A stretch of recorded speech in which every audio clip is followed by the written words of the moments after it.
I'm meeting two baby orangutans, both rescued when their mothers were killed on plantations. These two youngsters are 4 and 3 years old. Here, they'll be looked after, with keepers teaching them the skills their mother would have done. Seeing them being led by the hand like that is exactly how I lead my baby son around.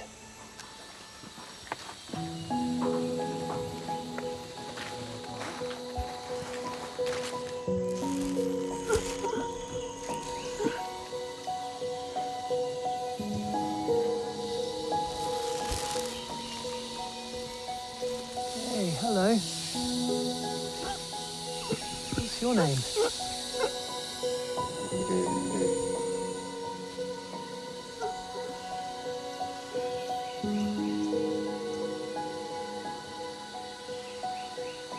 The name Orangutan in Malay means person of the forest. And this is such a well-adapted animal to living in the treetops. This is the world's largest arboreal mammal, that is, tree-living mammal. The males can be absolutely huge and yet still be utterly at home up in the treetops. Although their red-orange fur looks to us to be quite obvious, if you put them into an environment that is quite dark and shaded and you get reflections off the trees and through the leaves, actually they blend in really, really well. And silhouetted up against the sky like this, they can pretty much disappear.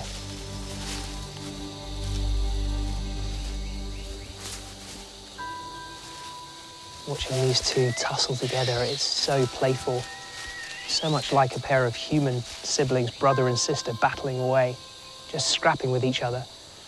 And all of a sudden, the second you see the problem here through their eyes, that's when it starts to become real. The fact that we could lose not only these ancient forests, but the animals that live in them for the sake of one single product is, to me, one of the great catastrophes of the modern world. Pass me the binoculars.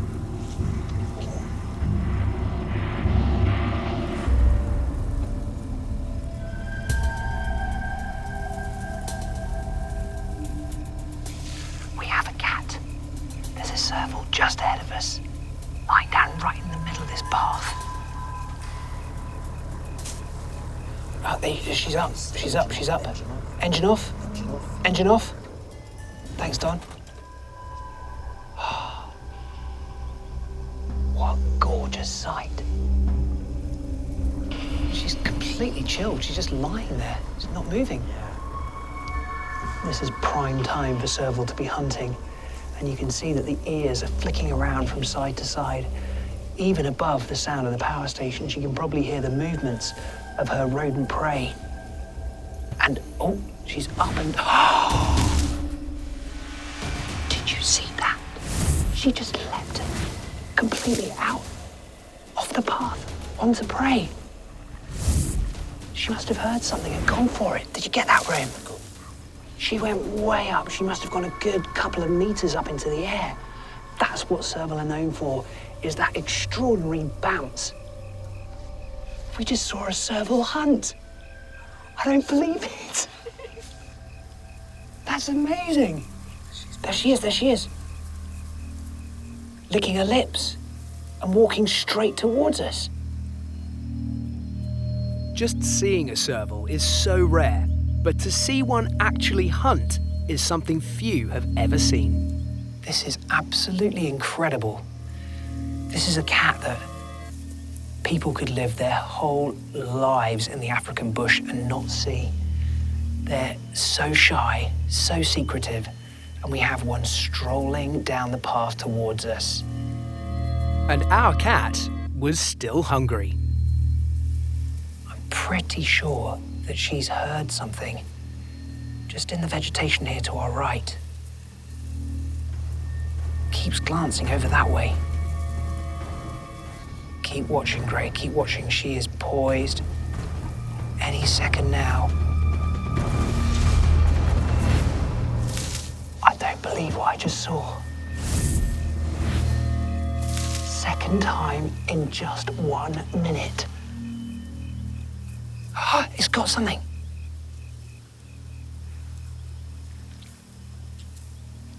And she's swallowing it. The tail is just hanging out the side of her mouth. We have just watched a successful serval hunt from start to finish. There can't be many people who can say that. Oh my gosh, he is absolutely fantastic. So he's still a baby. He's not even a year old yet. He actually came in 240 grams. He was like this big.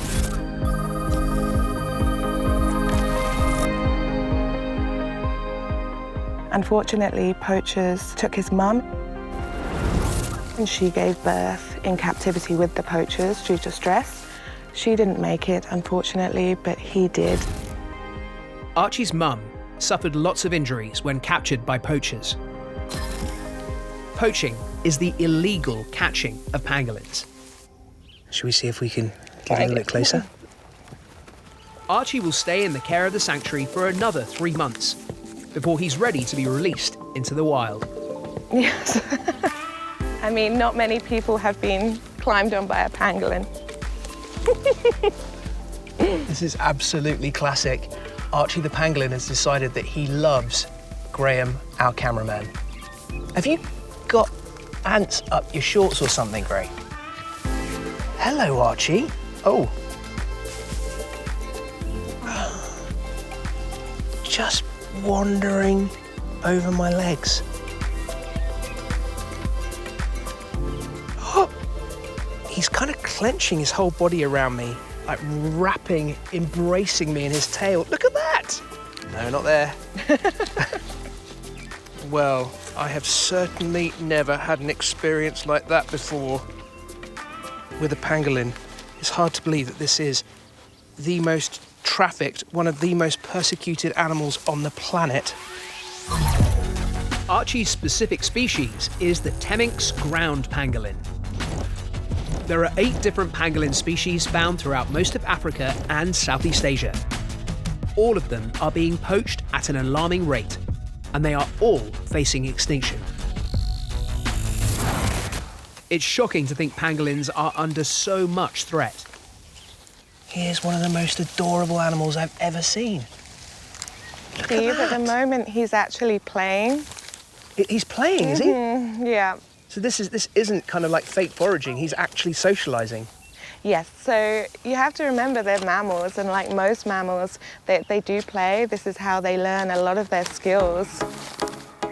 Pangolins are mammals just like the chimpanzee, the elephant, and the lion, all of which learn skills through play. I mean, that is perhaps the first of many, many unusual and unique things about the pangolin. It is simply the fact that this is a mammal.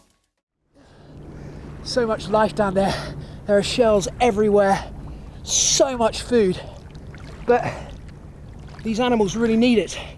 Sea otters have such rapid metabolisms that they need to feed almost constantly. And this kind of area in here in the kelp just offers so many opportunities for them. Yeah, it's great. They're all just popping up to spy on me from a distance. They're very cute, but I think if you went in for a cuddle, you'd get a nasty surprise. Like all members of the weasel family, they do have a dark side. Sea otters are purely carnivorous and find their food down deep, diving to as much as 75 meters and staying under for up to 10 minutes at a time.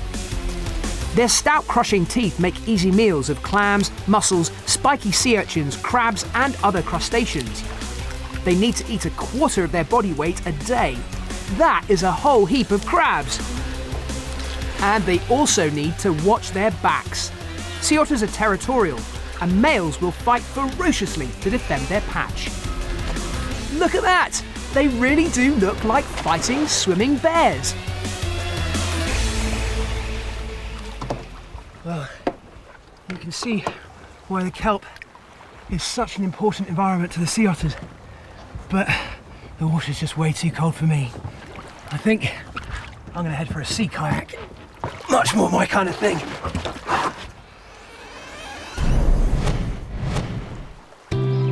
So far, so cuddly. In order to put sea otters on the list, I'd really like to show them at work. And on the outskirts of the rafts of resting otters, there are bound to be some foraging. Ho-ho! Hello, fella. This is an adult male sea otter. Larger than the females. I can tell it's adult because he's got that wonderful blonde head. I know this animal looks impossibly cute and cuddly right now, but actually what it's doing is the very reason why it has to go on the deadly 60. Look at that. I mean, I can't quite see what he's got, but I can hear the crunching sound. The front teeth are very, very sharp, canines, but towards the back of his mouth, he has cheek teeth, which can be used to crunch right through the thick shells of certain kinds of shellfish.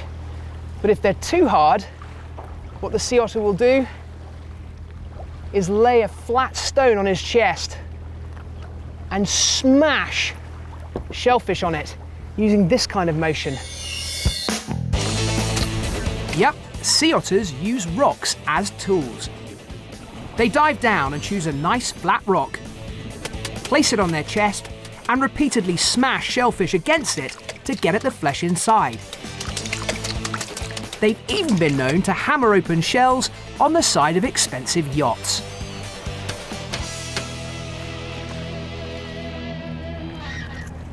This is wonderful. I can't believe he's just sitting here feeding just in front of me, totally unbothered. And the crunching sound from his teeth is just amazing. Wow, what a creature. The sea otter. It might well be the cutest animal we ever deal with on the deadly 60, but that doesn't make it any less lethal. Definitely going on my list. Oh, yay! You see where my light's pointed, Gray? Striped dart frog, yeah, Kieran? Oh my gosh, it's so beautiful. Looks like it's made out of jewels. This is a 3-striped dart frog. The stripes are part of its warning coloration. Bright, dramatic colours that let other animals know they're not going to be good to eat. And in this case, not just bad to eat, but potentially lethal. Dart frogs hold in their skin the most virulent natural toxins on the planet. And how it gets them is utterly fascinating. It comes from insects like ants and some kinds of beetles. These bugs have chemicals they use for stinging and biting, little toxic terrors. And then the frog eats those and it gets more and more fiery. In fact, so much so that a tiny frog this sort of size could kill a dozen people. For generations, local people have wiped their arrow tips on some of the most poisonous frogs before a hunt. Anything they shot would die almost instantly. It's how the poisoned dart frog got its name. Oh, did you see that? He just scuffed a bug right in front of us. He did. We have just over here a nest. Oh, look at that, and a tiny chick underneath it. Whoa, 2 tiny chicks underneath it. Check that out. My crew and I head in for a closer look. To this dry, rugged island makes the perfect place for them to have their youngsters. There are no natural land-born predators here, and they're going to have a good while on the ground on these, well, I mean, you call it a nest, but there's really not much to it. No protection, that's for sure. But still, they must be doing pretty well because the birds are everywhere. I mean, circling around our heads, it's like being on some lost world island with the skies full of pterodactyls.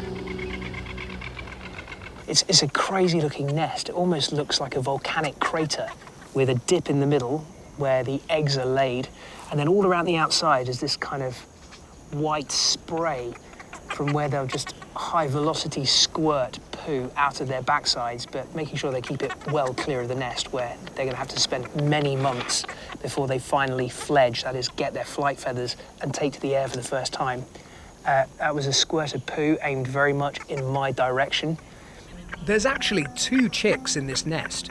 A small, quiet one having a snooze under mum, and a big, noisy one, demanding all the attention.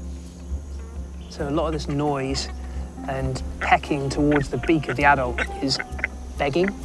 It's the little one going, "I'm really hungry, I want my dinner."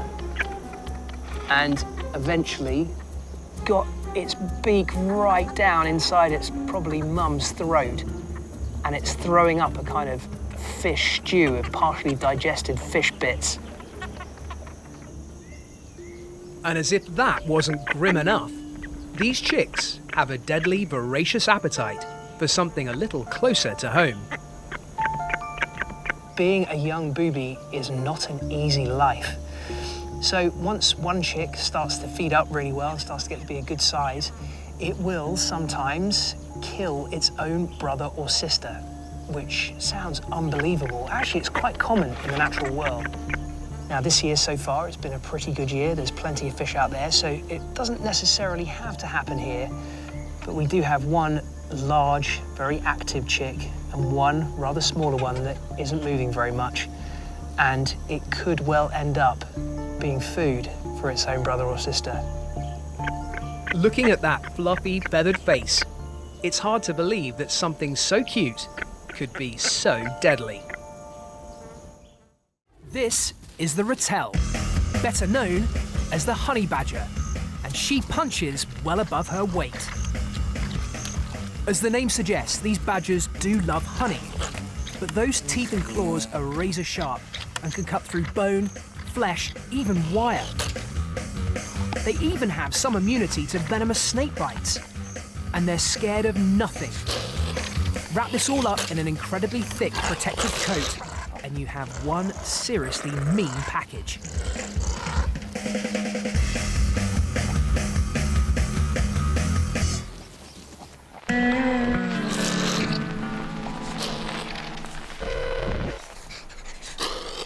This is Buster. She's a young female and one of the only honey badgers in the world that's habituated to people. In the wild, these animals are on the move all day foraging for food. To keep Buster happy and in tip-top shape, she's taken out for regular exercise, and we're lucky enough to join her and see her in action. Off we go. Buster may live in captivity, but she's still a wild animal. I've got to be really careful because I don't want to be on the receiving end of those teeth and claws. Ah! Whoa! Oh, I tell you, when she snarls at you. We've hidden a few treats for Buster to hunt down so that we can follow her and see what an awesome animal she is. The honey badger is an absolute whirling dervish. She's already continuously on the move. They can cover great distances in a day, always looking for food. Nose to the ground, tracking every scent they can find. Good girl, good girl. Ah! Whoa! I've never been so terrorised by something so small before in my life.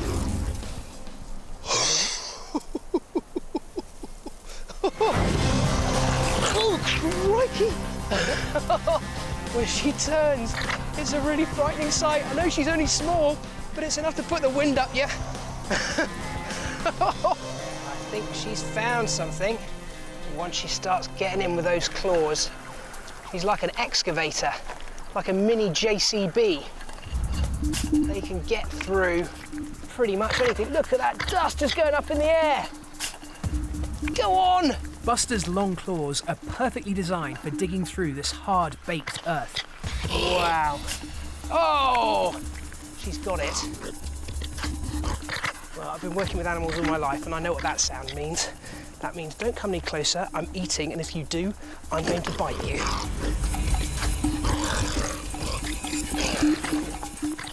Good girl, good girl.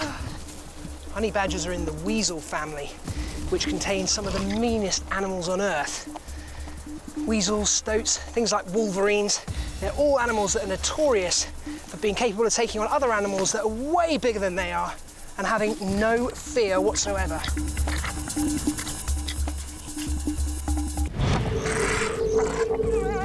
There's no doubt that honey badgers are afraid of absolutely nothing, and that includes the big cats. They'll chase off leopards, even fully grown lions.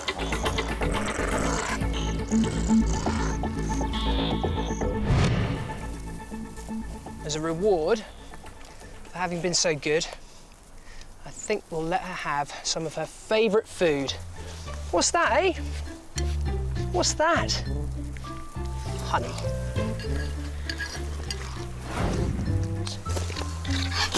Whoa.